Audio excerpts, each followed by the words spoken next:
দুটো মাছ, এই যে একটা 5 কিলো কাতল, এরা ওজন করে নেবে, 5 কিলো যদি না হয় ঘাটের পয়সা ফেরত।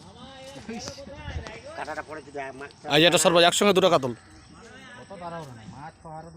পুকুর মালিককে শোয়াই দিয়েছে আজকে সরবরাজ ভাই। এর আগে 5টা মাছ মেরে যায়, একটু আগে 5টা এখন 2টা, 7টা একসঙ্গে।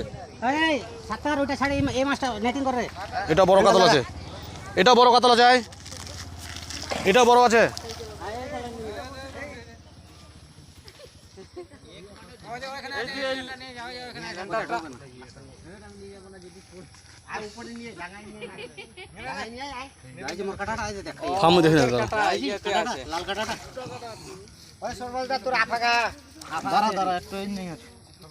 লাল কাটাটা খাইছে তিনটা লাগে, তিনটা বসতে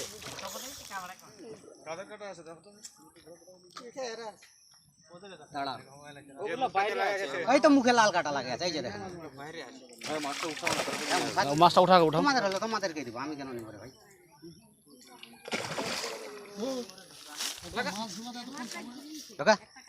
বাস ওরে মানি দেখাই দাও যে লাল কাটাটা।